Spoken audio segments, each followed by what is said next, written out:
Market లో invest చేసి మీ డబ్బులు డబుల్ చేసుకోవాలనుకుంటున్నారా? విజయవాడలో జరిగే సుందరరామిరెడ్డి గారి లైవ్ సెమినార్ కి అటెండ్ అవ్వండి.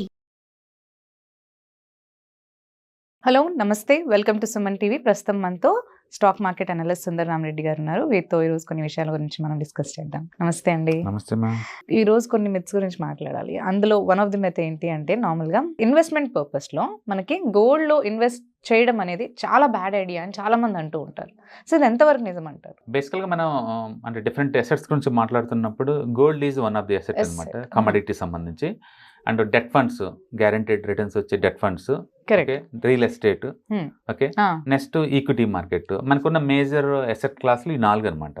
Okay, so gold, debt funds, real estate and equity market, ఈ 4 ఇట్లా ఉంటాయి అనమాట.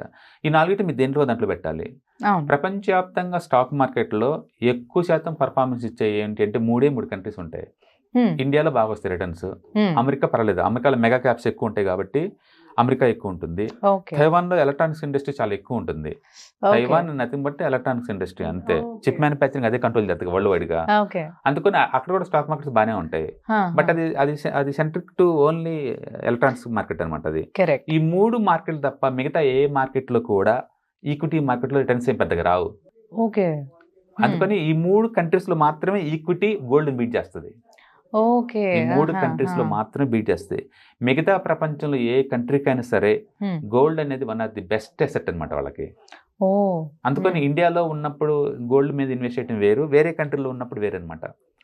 ఫర్ ఎగ్జాంపుల్ మనం ఇప్పుడు మనం 25 years డేటా తీసాం అనుకోండి, 99 నుంచి ఇప్పుడు వరకు, 99 నుంచి ఇప్పుడు వరకు మనం చూసుకుంటే యావరేజ్ మీద మనం చూసుకున్నాం అనుకోండి. ఇప్పుడు వాళ్ళ లోకల్ కరెన్సీలో మనం చెప్పాం అనుకోండి, ఇప్పుడు టర్కీ తీసుకున్నాం అనుకోండి, వాళ్ళ ఈక్విటీ రిటర్న్స్ వచ్చి 21% వచ్చినాయి. 21%. గోల్డ్ 29% వచ్చింది. అప్పుడు టర్కీ వాళ్ళకి ఈక్విటీలో పెట్టే బదులు గోల్డ్ పెట్టడం బెటర్ కదా. ఎక్స్ట్రా ఎంత వచ్చింది? 8% వచ్చింది. బట్ గుర్తుపెట్టుకోండి, ఇక్కడ మార్కెట్ అంటే నథింగ్ బట్ మేజర్ ఇండెక్స్ కొదాన్ని తీసుకుంటారు అంతే. ఎంటైర్ స్టాక్ మార్కెట్ తీసుకోరు, మేజర్ ఇండెక్స్లు ఉంటాయి కదా. ఇప్పుడు ఇండియా అనుకోండి, నిఫ్టీని తీసుకుంటారు రిఫరెన్స్ గా, మిగతా ఇండెక్స్ రేట్ని తీసుకోరు అనమాట. రైట్, అట్లా. అదే నీకు బ్రెజిల్ అనుకోండి, లాస్ట్ 25 years రిటర్న్స్ ఎంత 8% వచ్చింది పర్ యానం యావరేజ్ మీద. గోల్డ్ లో పెడితే 14% వచ్చింది, డబల్.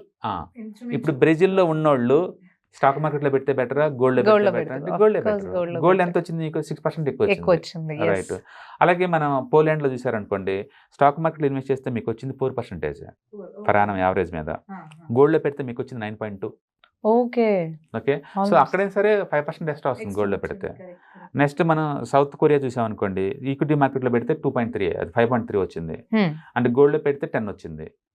స్టిల్ గోల్డ్ బీట్ చేస్తుంది 5% మార్జిన్ తోటి. నెక్స్ట్ సిలీలో చూస్తే అనుకోండి 7% ఈక్విటీ అండ్ గోల్డ్ చూస్తే నీకు 12% వస్తుంది. Still gold is the best. Next Argentina చూసాం అనుకోండి, స్టాక్ మార్కెట్ లో పెడితే 40% వస్తుంది, టూ గుడ్. గోల్డ్ లో పెట్టిన 40 వస్తుంది, 44 వస్తుంది గోల్డ్. అంటే అర్జెంటైనాలో స్టాక్ మార్కెట్ అంత ఎక్కువ వచ్చినా వాళ్ళ కంట్రీలో గోల్డ్ కూడా ఎక్కువ వస్తుంది. ఎందుకు గోల్డ్ ఒక కంట్రీలో ఒకలాగా వస్తాయి అంటే లోకల్ టాక్సేషన్ వాటి వల్ల డిఫరెన్స్ వస్తుంది అనమాట. మరి అంటే అది అర్జెంటీనాలో ఇంత పెరగడానికి ఏంటండి కారణం? అది డెవలపింగ్ ఎకానమీ కదా మనలో. ఈ సంవత్సరం అత్యధిక రిటర్న్స్ వస్తుంది పాకిస్తాన్ అండి.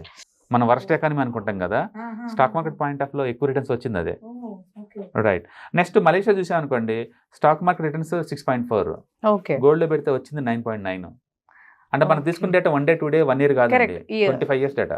25 years డేటా మెయింటైన్ చేస్తూనే ఉంది. స్టిల్ గోల్డ్ లో పెడితే 4% ఎక్స్ట్రా వస్తుంది ఆ కంట్రీలో. నెక్స్ట్ చైనా, స్టాక్ మార్కెట్ లో పెడితే నీకు వచ్చింది 5.8% అండి.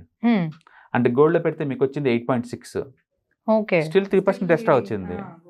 నెక్స్ట్ మెక్సికో, స్టాక్ మార్కెట్ లో పెడితే మీకు వచ్చింది 10% అండి, గోల్డ్ లో పెడితే మీకు వచ్చింది 12%, స్టిల్ 2.5% ఎక్స్ట్రా వస్తుంది. అండ్ హంగేరీ, స్టాక్ మార్కెట్ లో పెడితే మీకు వచ్చింది 9% అండ్ గోల్డ్ లో పెడితే మీకు వచ్చింది 11%, still gold is the best. South Africa, stock market లో పెడితే మీకు వచ్చింది 13, గోల్డ్ లో పెడితే మీకు వచ్చింది 14, స్టిల్ 1% ఎక్స్ట్రా వచ్చింది. ఇప్పుడు ఇండియా చూసారనుకోండి, స్టాక్ మార్కెట్ లో నిఫ్టీ యావరేజ్ రిటర్న్స్ గత 25 years 13.4, గోల్డ్ లో పెడితే మీకు వచ్చింది 12.2, అంటే తక్కువ ఉంది. 1% అయినా కానీ తగ్గింది. కాబట్టి మనం ఇక్కడ నిఫ్టీని మాత్రం తీసుకుంటున్నాం, small cap, mid cap, micro cap ఇలాంటివి ఏం తీసుకోవట్లేదు ఇంకా. అంటే అన్నిటికన్నా తక్కువ వచ్చేది కూడా నిఫ్టీ. ఒకవేళ దాంతో తీసుకున్నా కానీ చాలా తక్కువగా ఉంటుంది. అందుకని ఇండియన్ స్టాక్ మార్కెట్ లో యావరేజ్ రిటర్న్స్ మనం 15 to 20% ఎక్స్పెక్ట్ చేయొచ్చు లాంగ్ టర్మ్ పాయింట్ ఆఫ్ లో. షార్ట్ టర్మ్ పాయింట్ ఆఫ్ లో ఎప్పుడు వాలటిలిటీ ఉంటది. అయితే అది నిఫ్టీ కాదు, స్మాల్ క్యాప్, మిడ్ క్యాప్ అవి తీసుకున్నప్పుడు నిఫ్టీకి ఎప్పుడు 13 వస్తుంది యావరేజ్ మీద. ఒకవేళ ఈ సంవత్సరం 20 వచ్చింది అనుకోండి, నెక్స్ట్ ఇయర్ రాదని అర్థం. అట్లా అది బ్యాలెన్స్ చేసుకుంటూ చేసుకుంటా పోతుంది అనమాట. అందుకని ఇండియాకి సంబంధించిన మాత్రమే గోల్డ్ అంత ఈజీగా బీట్ చేయదు, కానీ మిగతా కంట్రీలు ఎక్కడున్నా సరే మీకు అసెట్ అంటే మేజర్ అసెట్ ఏంటి గోల్డే అవుతుంది. అందుకని ప్రపంచవ్యాప్తంగా గోల్డ్, రియల్ ఎస్టేట్ అండ్ వీటిని ఒక అసెట్ లాగా బాగా ట్రీట్ చేస్తారు. అండ్ సేఫ్టీ కోసం ఏమో డెట్ ఫండ్స్ ట్రీట్ చేస్తారు వాళ్ళు. కరెక్ట్. ఇండియా మాత్రం ఈక్విటీ. ఇండియాలో కూడా మనకి చాలా మంది గోల్డ్ మీద ఇంట్రెస్ట్ చూపిస్తారు. మీ ఫైనాన్షియల్ రిక్వైర్మెంట్ ఇయర్లీ యావరేజ్ మీద ఒక 10 to 12% అనుకోండి, అంటే ఫుల్ సేఫ్టీ కావాలి, డౌన్ సైడ్ రిస్క్ వద్దు అనుకోండి, ఈ gold is the best one. ఎందుకంటే పీస్ ఆఫ్ మైండ్ దొరికింది కదా. ఇప్పుడు స్టాక్ మార్కెట్స్ ఉన్నాయి, గత 1 month నుంచి నరకం చూపిస్తుంది అందరికి. అలాంటి రిస్క్ సేవ్ వద్దనుకుంటే గోల్డ్ ఇస్ ద బెస్ట్. ఒక 10,000 20,000 పెడితే ఏమనిపిస్తుంది, కానీ 10 కోట్లు 20 కోట్లు పెట్టినప్పుడు రోజుకి 10 లక్షలు డ్రాడౌన్స్ వస్తున్నప్పుడు ఆ టాలరేట్ చేయడం అందరి వల్ల అవ్వదన్నమాట. అందుకని రిటర్న్స్ ఎక్కువ, రిస్క్ 2 ఎక్కువ ఈక్విటీకి. బట్ స్టిల్ నిఫ్టీతో కంపేర్ ఇస్తున్నాం మనం ఇక్కడ, వేరే వాటితో కాదు, ఎంటైర్ మార్కెట్ కాదు, ఓన్లీ నిఫ్టీ తోటే. అందుకే ప్రపంచంలో ఏ కంట్రీలో అయినా సరే గోల్డ్ ఇది one of the best asset class అవుతుంది. ఓకే, ఇండియాలో కూడా మీరు డైవర్సిఫై చేయాలంటే, డ్రాడౌన్స్ తగ్గించుకోవాలనుకుంటే గోల్డ్ పెట్టచ్చు అనమాట. సేఫ్ గా వెళ్ళాలి, రిస్క్ లేకుండా అనుకుంటే, లాంగ్ టర్మ్ ఇన్వెస్ట్ చేసుకోవాలి అనుకుంటే పెట్టి వదిలేసుకోవచ్చు. అందుకని గోల్డ్ ఇండియాలో ఉన్న వాళ్ళకి మేబీ పూర్ చాయిస్ ఏమో, కానీ రెస్ట్ ఆఫ్ ది వరల్డ్ కాదు. అందుకని gold huge demand world wide గా ఉంటుంది. మనం అనుకుంటే ఇండియాలో పెళ్ళిళ్ళకి వాటికి వాడతాం కాబట్టి ఇండియాలో మాత్రమే డిమాండ్ ఉంటుంది ఏమో అనుకుంటాం. లేదు, వరల్డ్ ఏ కంట్రీ అయినా సరే డిమాండ్ ఉంటుంది. ఈ మధ్య కాలంలో సెంట్రల్ బ్యాంక్స్ ఇంకా ఎక్కువ కొంటున్నాయి వాటిని. ఒకప్పుడు ఇండివిజువల్ కొంటారు, అంటే ఇన్వెస్ట్మెంట్ కోసం కొంతమంది కొంటారు. ఈ మధ్య కాలంలో సెంట్రల్ బ్యాంక్స్ కొంటాం ఏం చేసినాయి. ఎంత అంటే మన సెంట్రల్ బ్యాంక్ వాళ్ళే ఈ ఇయర్ ఒక 300 tons కొన్నారు. ఎవ్రీ మంత్ ఒక 10 tons యాడ్ చేస్తూనే ఉన్నారు every month. How they use అది కొని వాళ్ళు ఏం చేస్తారు, డాలర్ బదులు ఇంతకుముందు డాలర్లు ఇన్వెస్ట్ చేస్తున్నారు, డాలర్ తగ్గించుకుంటూ గోల్డ్ ఇన్వెస్ట్ చేస్తున్నారు. ఎందుకంటే గోల్డ్ ఎక్కువ అప్రిషియేట్ అవుతుంది కదా. ఏ సెంట్రల్ బ్యాంక్ అయినా సరే అది కూడా ప్రాఫిట్ ఆర్గనైజేషనే కదా, కాబట్టి నాన్ ప్రాఫిట్ ఆర్గనైజేషన్ కింద రిజిస్టర్ అవుతారు. బట్ వాళ్ళు కూడా బిజినెస్ చేస్తారు కాబట్టి డబ్బులు మిగిలినాయి అనుకోండి, ఆ మిగిలిన డబ్బులని ఎదర్ గోల్డ్ లో కానీ లేదా డాలర్ లో కానీ మారుస్తారు. డాలర్ ఏంటంటే రిజర్వ్ కరెన్సీ స్టేటస్ కాబట్టి ఎక్కడైనా ఈజీగా మార్చుకోవచ్చు. డాలర్ వద్దు అనుకుంటే నెక్స్ట్ చాయిస్ ఏంటి, గోల్డే. ఓకే, సో ఎక్స్చేంజ్ కి కూడా బాగానే ఉందా గోల్డ్? మనకి ఎక్కడైనా కానీ అది 3000 years నుంచి ఉంది గోల్డ్ యాజ్ ఏ కరెన్సీగా. డాలర్ మనీ మధ్య వచ్చిందే కానీ బట్ గోల్డ్ అలా కాదు కదా, అంటే ఎప్పటి నుంచో ఉంది కాబట్టి గోల్డ్ ఎప్పటికీ ఉంటుంది లిక్విడిటీ. అందుకని ఈ మధ్య సెంట్రల్ బ్యాంక్స్ అన్ని కూడా డాలర్ తగ్గించుకొని పర్టికులర్ బిగ్ కంట్రీస్ గోల్డ్ కలిసి మూవ్ అవుతున్నాయి అనమాట. దాంతో ఇంకా ఎక్కువ డిమాండ్ వస్తుంది. అంటే ట్రెడిషనల్ పీపుల్ నుంచి డిమాండ్ ఉంది, ఇన్వెస్టర్స్ నుంచి డిమాండ్ ఉంది. ఇప్పుడు కొత్తగా సెంట్రల్ బ్యాంక్స్ కూడా జాయిన్ అయ్యాయి. నేచురల్ గా డిమాండ్. మరి ఇంత జరిగినా కానీ ఎందుకు ఈ మెత్ బయటకు వచ్చింది అంటారు, ఇన్వెస్ట్ చేయడం బ్యాడ్ అని చెప్పేసి? అంటే ఈక్విటీ ఇండియాకి చాయిస్ ఉంది కాబట్టి, ఇండియాలో ఈక్విటీ చాయిస్ ఉంది. అండ్ స్టాక్స్ మీకు తెలిసిందే కదా, 1 day లోనే 10% కూడా మూవ్ అవుతాయి. కరెక్ట్. అండ్ ఈ మధ్య కోవిడ్ తర్వాత నుంచి small cap, mid cap average returns 30 దాకా వస్తున్నాయి. ఈ సంవత్సరం వర్స్ట్ అనుకున్నా సరే స్టిల్ నీకు 25% దాకా ఇచ్చినాయి స్మాల్ మిడ్ క్యాప్లు. అందుకని వాటితో కంపేర్ చేసినప్పుడు న్యాచురల్ గా గోల్డ్ అంత రావు కాబట్టి అలా వచ్చింది. అలా అపోహ ఇండియా పాయింట్ ఆఫ్ వ్యూలోనే. తైవాన్, అమెరికా అండ్ ఇండియా ఈ 3 తీసేశారనుకోండి, ఏ కంట్రీలో పెట్టినా ఈక్విటీ నీకు బీట్ చేయవు. మనం చూసాం కదా, ఎన్ని కంట్రీలు చూసాం, ఏ కంట్రీ వాళ్ళు కూడా బీట్ చేయట్లేదు. అంటే this is meant for in 25 years data, 25 years average returns. ప్రతి కంట్రీలో వాళ్ళ ఈక్విటీ మార్కెట్ ని ఇది బీట్ చేస్తా వస్తుంది అనమాట.